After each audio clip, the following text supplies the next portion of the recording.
Job capítulo 15. Elifaz habla en la segunda ronda de discursos. A Elifaz critica a Job por segunda vez.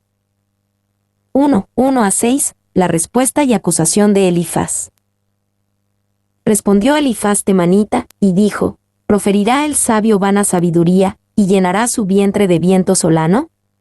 ¿Disputará con palabras inútiles, y con razones sin provecho?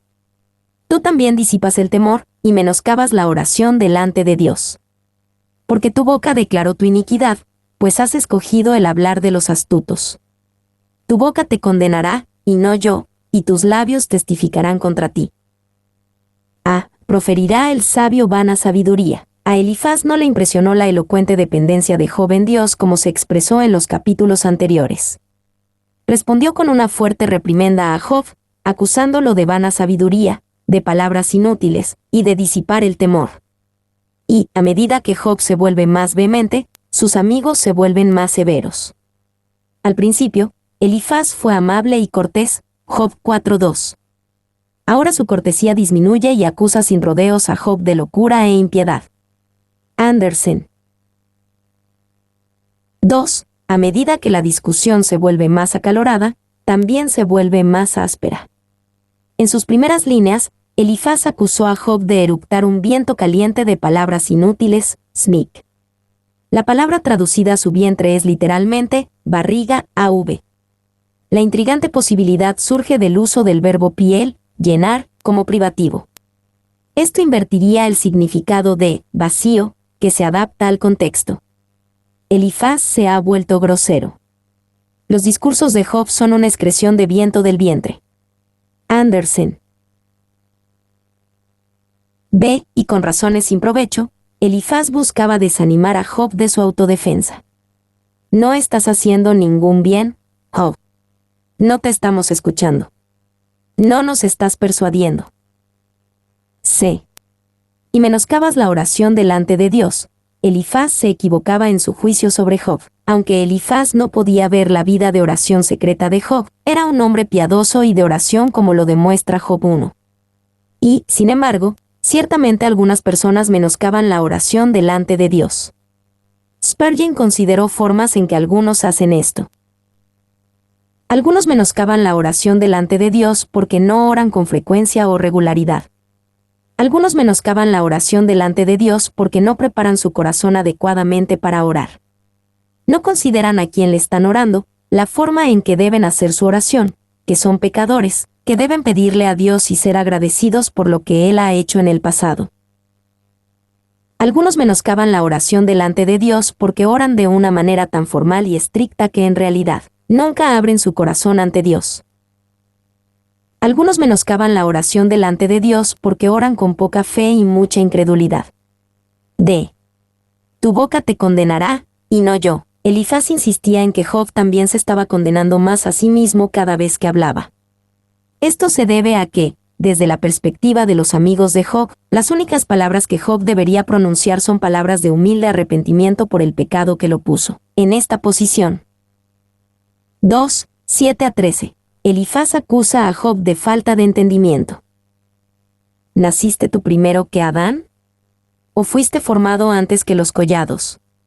¿Oíste tú el secreto de Dios, y está limitada a ti la sabiduría? ¿Qué sabes tú que no sepamos? ¿Qué entiendes tú que no se halle en nosotros? Cabezas canas y hombres muy ancianos hay entre nosotros, mucho más avanzados en días que tu padre. ¿En tan poco tienes las consolaciones de Dios, y las palabras que con dulzura se te dicen? ¿Por qué tu corazón te aleja, y por qué guiñan tus ojos, para que contra Dios vuelvas tu espíritu, y saques tales palabras de tu boca?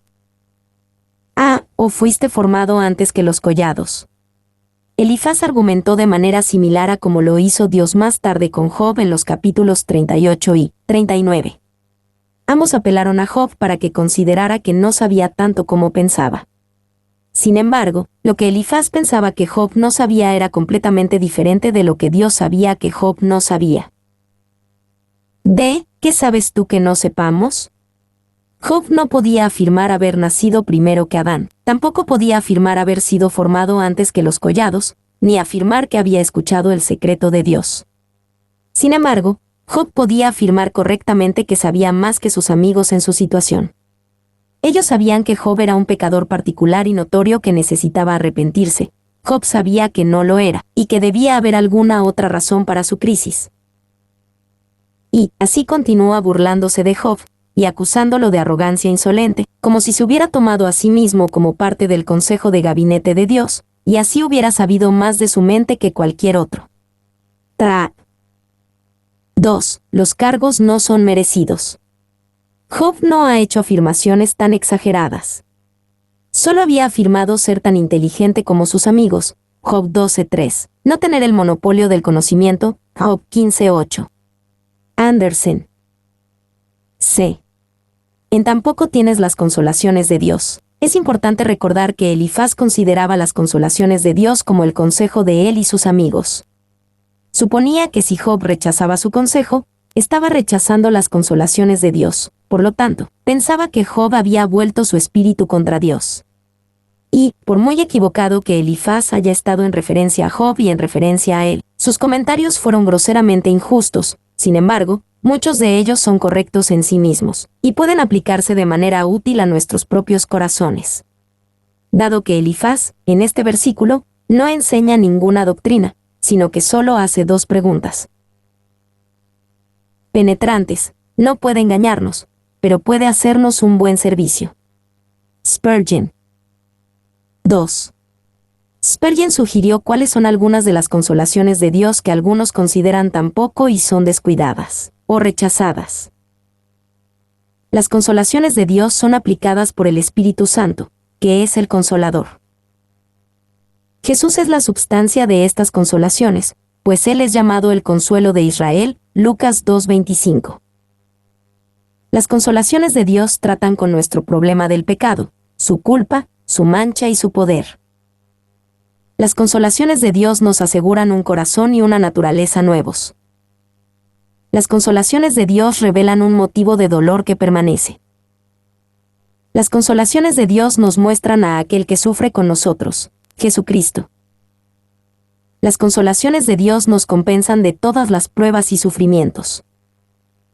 Las consolaciones de Dios nos hablan de nuestro destino celestial y esperanza. B. Elifaz agrupa a Job con los malvados que merecen y reciben juicio. 1. 14-16. La impureza universal de la humanidad. ¿Qué cosa es el hombre para que sea limpio, y para que se justifique el nacido de mujer? He aquí, en sus santos no confía, y ni aun los cielos son limpios delante de sus ojos. Cuanto menos el hombre abominable y vil, que bebe la iniquidad como agua. ¿Qué cosa es el hombre para que sea limpio? Job y sus amigos ya han discutido sobre este punto, con Zofar, entre otros, acusando a Job de afirmar ser puro y limpio, Job 11:4.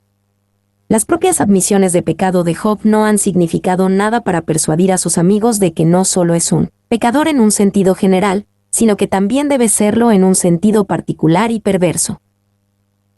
B. Cuanto menos el hombre abominable y vil. Elifaz parece tener en mente a los ángeles con la referencia a los santos en Job 15:15. Si Dios en sus santos no confía, entonces es completamente lógico que tenga aún menos confianza en el hombre, que bebe la iniquidad como agua. 2. 17-26. El sufrimiento que viene sobre los impíos. Escúchame, yo te mostraré, y te contaré lo que he visto, lo que los sabios nos contaron de sus padres, y no lo encubrieron, a quienes únicamente fue dada la tierra, y no pasó extraño por en medio de ellos. Todos sus días, el impío es atormentado de dolor, y el número de sus años está escondido para el violento.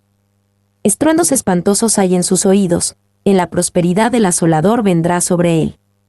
Él no cree que volverá de las tinieblas, y descubierto está para la espada. Vaga alrededor tras el pan, diciendo, ¿en dónde está? Sabe que le está preparado día de tinieblas. Tribulación y angustia le turbarán, y se esforzarán contra él como un rey dispuesto para la batalla, por cuanto él extendió su mano contra Dios, y se portó con soberbia contra el Todopoderoso. Corrió contra él con cuello erguido, con la espesa barrera de sus escudos. Y te contaré lo que he visto, lo que los sabios nos contaron. Una vez más, los amigos de Job apelan a la idea de la tradición y todos los sabios saben esto. Hablan en términos de asociaciones de causa y efecto entre la maldad humana y el juicio recibido y asumen que este principio siempre es cierto en todos los casos, especialmente en el caso particular de Job. Y, una vez que se aplica el mazo de la tradición, no hay nada más que decir. Los fariseos adoptaron este método con Jesús. El método Elifaz ha impedido que más almas desarrollen la vida con Dios que casi cualquier otra cosa. Chambers. Ve, todos sus días, el impío es atormentado de dolor. Job, solo el impío sufre como tú. Estás sufriendo con un gran dolor, por lo tanto, debes ser un impío.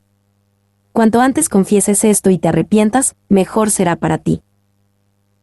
Y, si los amigos tienen razón, estos y el ejército de los vencidos que representan, aquellos, las víctimas de los azares, como decimos, de la vida, sobre los cuales cayó la torre de Siloé, son todos rechazados por Dios, todos pecadores más allá de sus hermanos.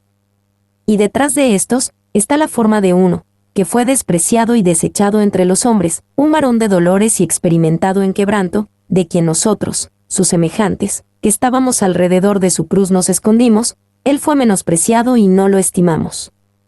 Bradley. C. Por cuanto él extendió su mano contra Dios, y se portó con soberbia contra el Todopoderoso. Por asociación, Elifaz claramente acusa a Job de esta arrogancia y desafío, de prácticamente atacar a Dios. Corrió contra él con cuello erguido, con la espesa barrera de sus escudos.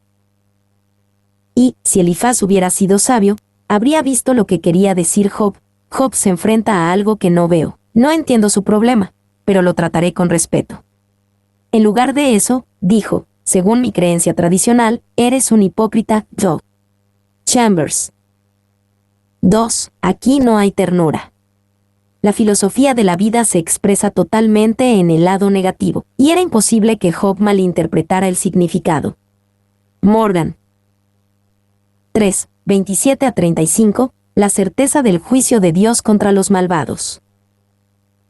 Porque la gordura cubrió su rostro, e hizo pliegue sobre sus ijares, y habitó las ciudades asoladas, las casas inhabitadas, que estaban en ruinas.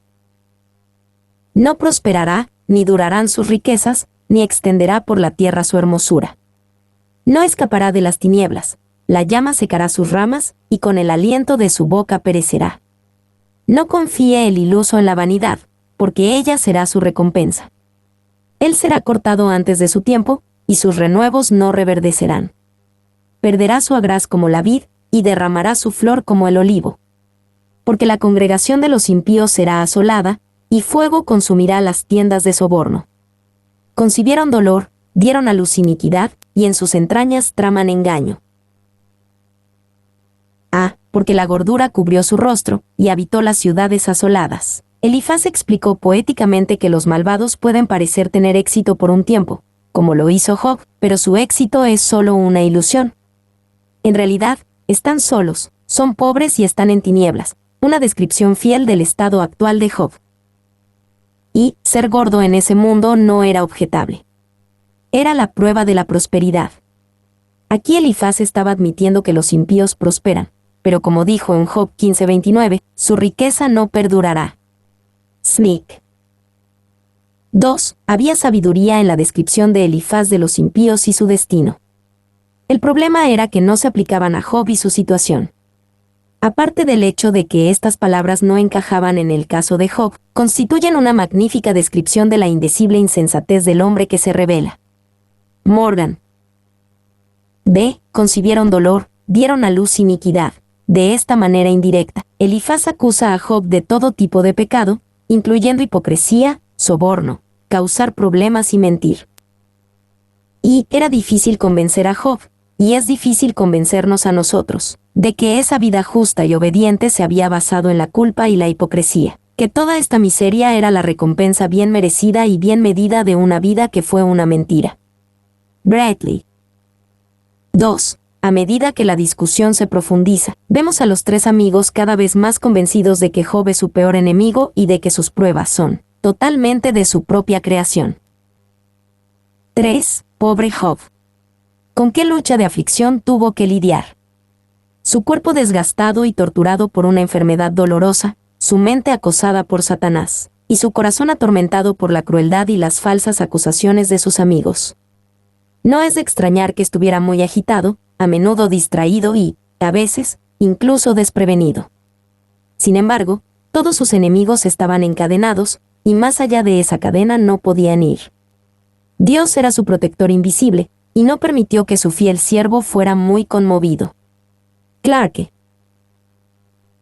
Mi nombre es Demim.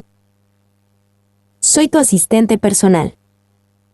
Mi sitio en internet es demim.es.tl